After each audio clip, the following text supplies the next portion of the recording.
Magandang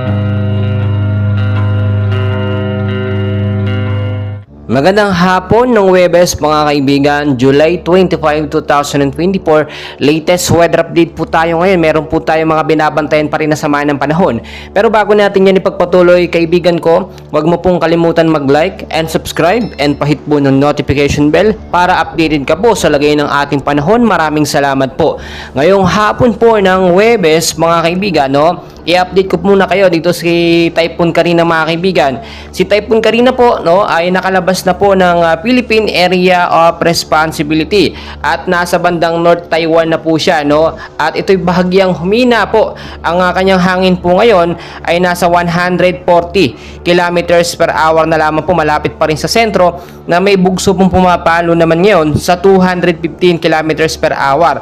Pa northwestward pa rin po ang kilos niya sa bilis po na 20 kilometers per hour. Estimated pong layo siya na 515 kilometers north of northeast of Itbayat, Batanes, pero nasa labas na po ito ng Philippine Area of Responsibility. Mga kaibigan, hindi pa rin po natin inaalis yung mga posibilidad na yung direction po nitong si Typhoon Carina ay posibleng magbago o posibleng sabihin na natin lumihis or bumalik, kaya patuloy pa rin po natin yung binabantayan.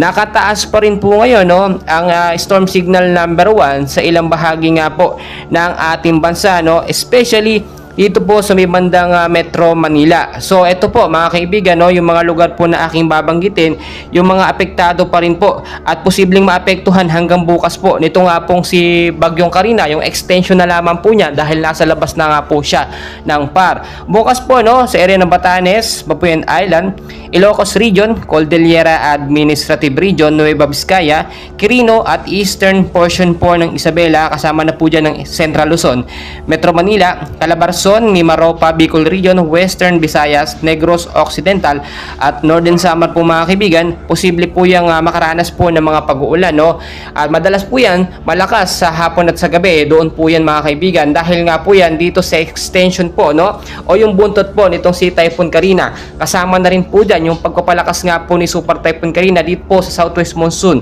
or hanging habagat na ating pong nararanasan ngayon. So mas maganda ay mag-ingat pa rin po tayo, hindi pa rin tayo nakakasigurado, hindi pa rin po ganoon kaganda ang ating panahon, may mga pag-ulan-ulan pa rin po na nararanasan. So mga kaibigan, bukod pa po dyan, meron po tayong minomonitor ngayon na bagong sama ng panahon. Ito po sa may bandang Silangang Mindanao. Ito po yung sinasabi natin na posible pong maging kasunod na bagyo. Ito nga pong si Typhoon Carina mga kaibigan. Ito po yung sinasabi natin, ngayon po, isa pa lamang po siyang invest, 30 kilometers per hour po ang kilos. Medyo wala pa po itong epekto o direktang epekto sa ating bansang Pilipinas, pero minomonitor na po natin yan ngayon. Within 24 to 48 hours, posible po itong magkaroon po ng pagkilos of movement. So bakit siya mabilis lumabas mga kaibigan? Tinala na po ng Pag-asa noon na 2 hanggang 3 bagyo ang papasok sa buwan po ng Hulyo at nakakadalawang bagyo na po tayo. Si Bagyong Butchoy at si Bagyong Carina po. At ito po, ito pong sama ng panahon na to or cloud cluster pa lamang siya ngayon. Kapag ito po naging bagyo, ito pinatawagin Bagyong Dindo sa Pilipinas. So mas maganda ngayon pa naman po na mag-ingat na tayo dahil nga po sa Bagyong Carina, ilang bahagi o halos po maraming bahagi ng Metro Manila, Luzon, Visayas at Mindanao ay nakaranas po ng pagbabaha dahil nga po yan sa walang humpay at walang tigil po na pag-uulan. Inaasahan din po pagpasok po ng Agosto, buwan ng Agosto mga kaibigan, at dahil po rainy season na tayo, magpapasok ka na rin. Posible pong 2 hanggang 3 bagyo din po ang pumasok sa Philippine Area of Responsibility. So ngayon pa lamang po, maglinis na tayo ng mga kanal, ng mga estero dahil yung mga basura nakabara po doon,